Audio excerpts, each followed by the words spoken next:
वाहिगुरू जी का खालसा वाहिगुरू जी की फतेह। मैं Harsimran Singh, director centre for पंथक क्रिएटिविटी अनंदपुर साहब।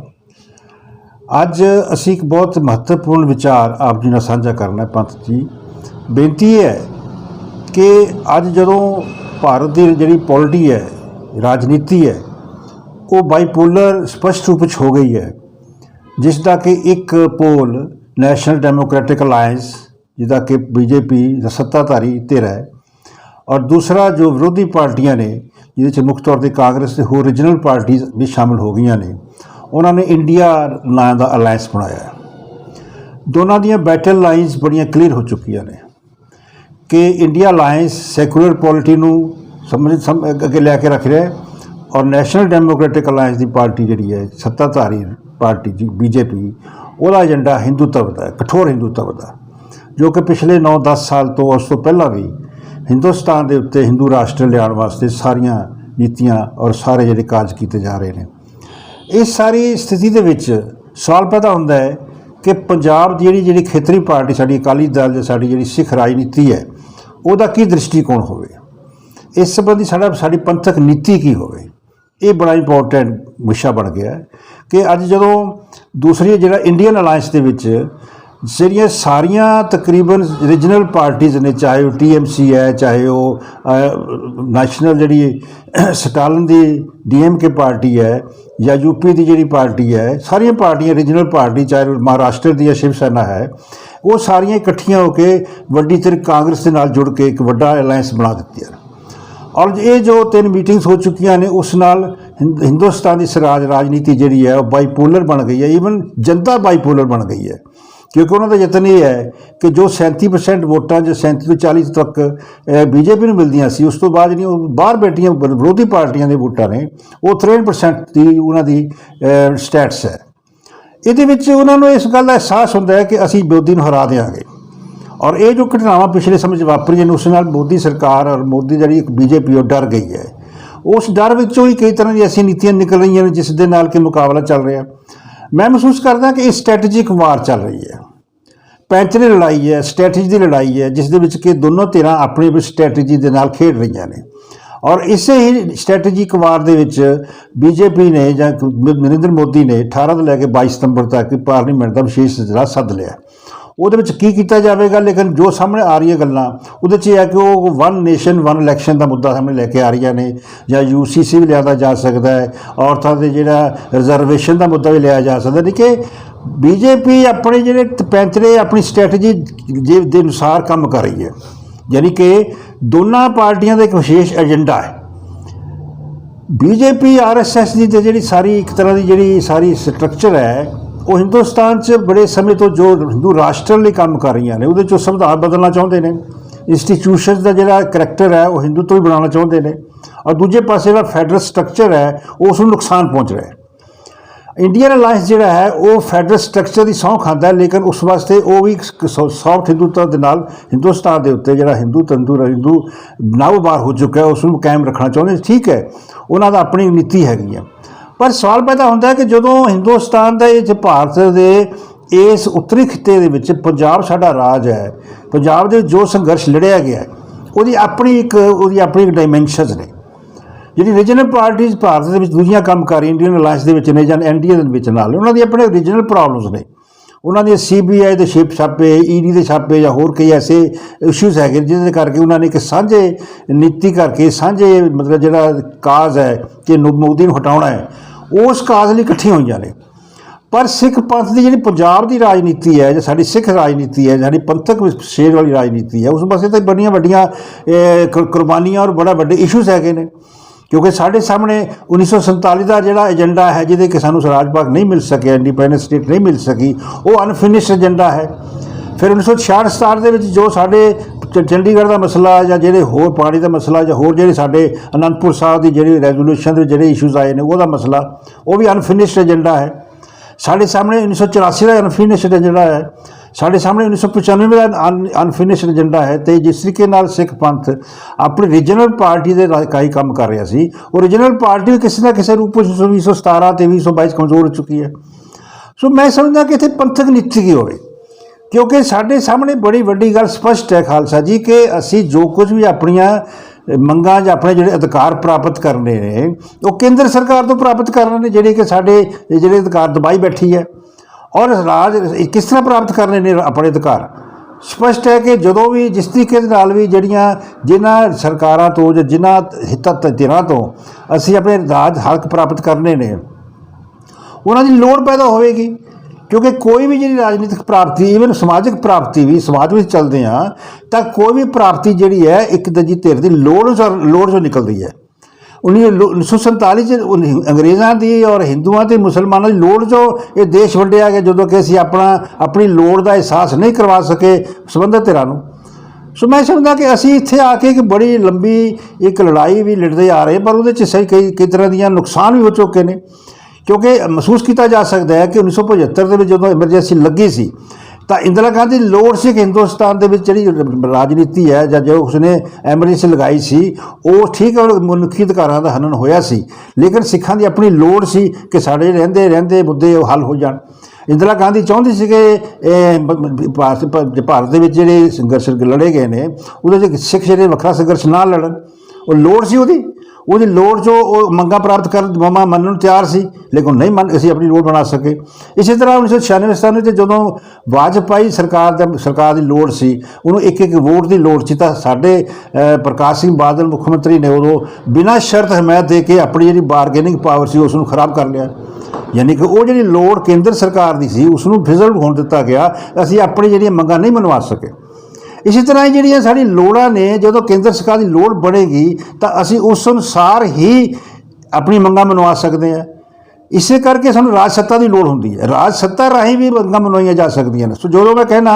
कि स्ट्रैटेजिक वारफेयर इसलिए चल रही है तो सवाल पैदा होता है कि साडी पंथ की अपनी स्ट्रैटेजिक वार कित्थे है, साडी पंथ की स्ट्रैटेजी कित्थे है, साडी पंथ का जिहड़ा पैंथलिक की राजनीति कित्थे है। सो इस वास्ते मैं समझदा कि साढ़े सामने इसलिए लोड़ जी है वो सारे पंथक धिरां नूं सारे पंजाब दी राजनीतिक धिरां नूं चाहे किसी भी तरीके नाल काम कर रही ने उन्होंने इकट्ठे होकर अपनी तरतीब बनानी चाहिए है। अपनी लोड़ां जिहड़ियां ने उसनूं जिहड़ियां ने अपनी जिहड़ी मंगां ने अपनी विजन है अपना एजेंडा है एक नीति है उसनूं कंसोलीडेट करके ये जो हिंदुस्तान की जी हलचल चल रही है और 2024 में मुख रख के जो भी स्ट्रैटेजी बन रही ने वो अपनियां जिहड़ियां प्राप्तियां ने अपनी जिहड़ी लोड़ां ने अपने अधिकारों को किवें प्राप्त किया जा सकता है। इस वास्ते मैं समझदा कि सानूं सारिआं ने एक पंथक नीति बनानी चाहिए है। मैनूं उसले दुख हुंदा है कि जदों देखो स्थिति बड़ी अजीब जी बन गई है। जिहड़ी कांग्रेस किसी समय फैडरल स्ट्रक्चर जिहड़ी है उसका नुकसान भी कर रही थी, जो यूनिटी फार्म गौरमेंट बना रही थी, जिहड़ी इंदिरा गांधी ने एमरजेंसी लगाई तो सारियां ताकतां सेंट्रलाइज कर रही थी। उस इंदिरा गांधी के विरुद्ध लड़न वास्ते स्वतंत्र जयप्रकाश नारायण और होर सारियां धिरां इकट्ठियां होकर जनता पार्टी बनाई और इंदिरा गांधी का जिहड़ा सत्ता तो लाया गया।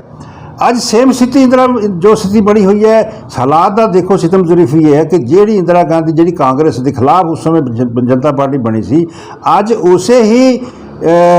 तानाशाही के दृष्टिकोण तो नरेंद्र मोदी जिहड़ा है वो चल रहा है उस अनुसार उस तानाशाही को खत्म करने वास्ते सारियां धिरां इकट्ठियां हो चुकियां ने तो वह फैडरल स्ट्रक्चर की जिहड़ियां ने सौं खांदियां ने। सो मैं समझदा कि जिहड़ी साडी पंथक नीति है वो अपना एक पंथक एजेंडा जिहड़ा कि अनफिनिश एजेंडा है जिहड़ा कि साडा फैडरल स्ट्रक्चर की गल करदा आनंदपुर साहिब दी मते की गल करदा है जिहड़ा 1994 ਦੇ ਵਿੱਚ आनंदपुर ਅੰਮ੍ਰਿਤਸਰ ਐਲਾਨਨਾਮਾ आया सी ਉਹਦੇ 'ਚ कन्फैडरल स्ट्रक्चर की गल करदा साडा जिहड़ा अनफिनिश एजेंडा है उस मुताबिक मैं समझदा कि आधार बना के अगर असी अपनी जिहड़ी ताकत बना के रखीए अपनी बारगेनिंग पावर बना के रखीए और मजबूत करके रखीए तो जो ये हिंदुस्तान के 2024 वास्ते जो लड़ाई चल रही है जो स्ट्रैटेजिक वारफेयर चल रही है ਉਹਦੇ ਵਿੱਚ ਅਸੀਂ अपनी एक ਜਿਹੜੀਆਂ ਮੰਗਾਂ ਨੇ ਮੰਗਵਾ ਸਕਦੇ ਹਾਂ।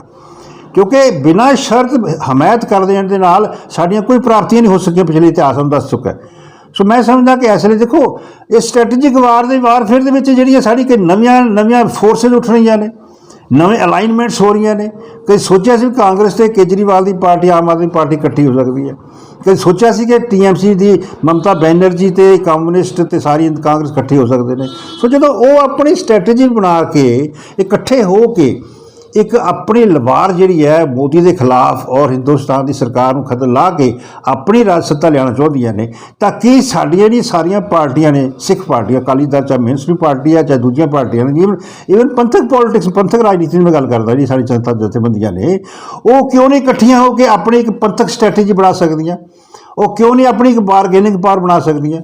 सो मैं समझदा कि इस वे जो स्थिति बनी हुई है वो अपनी सारी राजनीति नूं, साड़ी नीति नूं पंथक स्ट्रैटेजिक एक स्ट्रैटेजिक वार से लिया मैं समझदा कि साड़ी वड्डियां प्राप्तियां हो सकदियां ने। देखो इस समय जी सारी स्थिति है वो है कि केजरीवाल जी पार्टी जी कि सिर्फ पंजाब ते दिल्ली च राज कर रही है, वो भी जो आगू ने राघव चड्ढे वर्गे या संजय सिंह वर्गे वो राशनल पॉलिटिक्स आ चुके हैं, नैशनल लै चुके हैं अपनी मानता।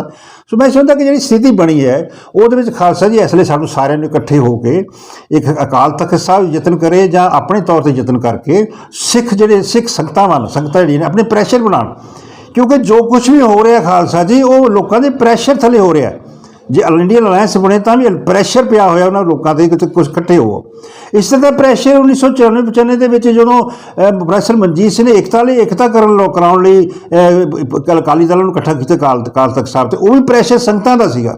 सो मैं समझदा कि संगतां सुचेत होण और प्रैशर बनाउण और साड़ी सारी जी राजनीति है उसनूं एक पैंतरे ते लिया के एक अपनी बारगेनिंग पावर बना के रखण। और अकाली दल नूं चाहीदा कि एवं बिना मूँह चुके बिना किसी सोचे विचारे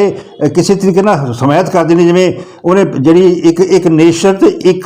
चोण की गल की है, असीं बिना सोचे समझ उसकी हमायत कर दी है, जो कि उसका सारा जोड़े विचार ने वो हिंदुत्व के राही दे और हिंदू राष्ट्र वाल जाते हैं। साढ़े वास्ते सोचने का विचार मुद्दा है कि साढ़े वास्ते कि असीं हिंदू राष्ट्र बना के जी साड़ी माइनॉरिटीज़ और साढ़े धर्म ने उन्होंने मनने तैयार नहीं, साड़ी वक्री होंद मनने जी पार्टी तैयार नहीं है RSS के होर वो उसकी की सपोर्ट करिए। दूजे पास साढ़े वास्ते प्रडिकामेंट है कि अकाली दल ने जो विचार दिते हैं कि जिस कांग्रेस ने साढ़े ते हमला किया 84 असीं उन्होंने क्यों सपोर्ट कर दईए। मैं समझदा कि स्ट्रैटेजी की लोड़ है, इतिहास तो सीख लीए। गुरु गोबिंद सिंह महाराज ने जिस जो शीरखोर साहिबजादे औरंगजेब की सरकार ने उन्होंने शहीद किया आने वाले समय उन्होंने उस ही पुत्र बहादुर शाह सपोर्ट की। सो मैं समझदा कि स्ट्रैटेजिक वारफेयर दे विच जिस स्थिति दे विच जिस समय जो लोड़ा पैदा होंदियां ने उन्हां लोड़ां अनुसार काम करना चाहिए, तो सानू बिना सोच समझे इस तरह तरीके मतलब अपनी जी बारगेनिंग पावर नूं नहीं गवाना चाहिए। आने वाले समय दे विच मैं समझदा कि साडी जी पंथक नीति है वो इस बारे बड़ी स्पष्ट होनी चाहिए है कि जो हिंदुस्तान की राज वास्ते लड़ाई हो रही है 2024 जो भी अलाइनमेंट्स हो रही ने, जो नवीं समीकरण बढ़ रहे हैं, उहदे विचों जो भी धिर साड़ियाँ मंगां मनण नूं तैयार होएगी, साडे अधिकार सानू देण नूं तैयार होएगी ਜਾਂ उस वास्ते सानू कमिट करेगी। हालांकि साडे नाल बड़े विश्वासघात भी हो चुके हैं। सो मैं समझदा कि इसलिए सानू सारिਆਂ ਨੂੰ मिल के एक वैसी स्ट्रैटेजी पंथक बनानी चाहिए है जिस नाल कि साडी जिहड़ी शक्ति बढ़े। और इस वास्ते मैं आने वाले अगली वीडियो के विच किस तरीके नाल पंजाब दे विच अकाली दल अपनी शक्ति बना सकता है या दूजी धिरां किवें शक्ति बना के, क्योंकि अगर अलायंस दे विच बीजेपी दे नाल बी दा मुकाबला करन लई आम आदमी पार्टी ते कांग्रेस इकट्ठे होकर लड़दियां ने तां स्थिति की होएगी। जेकर बीजेपी और अकाली दल अलायंस करता है तां की स्थिति बनेगी। इस वास्ते मैं अपनी अगली वीडियोज़ विचार करांगा। मैं समझदा कि यूनाइटेड सिख मूवमेंट वालों ये जो मूवमेंट चलाई जा रही है या जो असीं इस वास्ते पंथक नीति लिए काम कर रहे हैं, इस वास्ते मैं समझदा कि पंथक जो चैनल पंथक एजेंडा इसनूं सबसक्राइब करो, इसनूं तुसीं शेयर करो साडी वीडियो नूं, और ताकि असीं आने वाले समय दे विच ये साडा मैसेज है थां थां पहुँचे, वध तो वध लोकां तक पहुँचे, तो असीं एक पंथक नीति तैयार करने वास्ते सफल तैयार करने वास्ते कौम को तैयार कर सकी, आगू तैयार कर सकी, तां ही मैं समझदा कि साडे वास्ते बड़ी वड्डी प्राप्ति होएगी। अगर अदरवाइज जो समा आ रहा है इस समय दे विच असीं अपनी सारियां जिहड़ियां साडियां शक्तियां ने जो साडे समय नूं गवा लांगे, तो फिर एक बारी बिना शर्त हमायतां करके पहलां ही असीं इन्ना नुकसान करा चुका है, असीं होर नुकसान ना करा सकीए। मैं समझदा कि इस वीडियो नूं तुसीं ध्यान नाल समझो। पंथ के विद्वानों वास्ते बड़ी सोच विचार की गल है कि पंथक नीति की बने, पंथक एजेंडा पंथक विजन किवें उसरे, तां जो असीं आने वाले समय दे विच जिहड़ी साडी राजनीति एक फिर बारी रिवाइव होकर एक नवी शक्ति दे नाल सामने आ सके, तां ही साडी जिहड़ी पंजाब की राजनीति साडा पंजाब सिख पंथ जिहड़ा है जो साडे अनफिनिश एजेंडे ने उन्होंने असीं प्राप्त करा के एक नवी चेतना दे विच नवी राजनीति दे नाल खड़ा करके नवां पंथ उसार सकते हैं। इस वीडियो नूं जितनी वध तो शेयर करो, सबसक्राइब करो साडे चैनल ताकि साडा मैसेज जिहड़ा वध तो लोकां तक जा सके। वाहिगुरू जी का खालसा, वाहिगुरू जी की फतेह।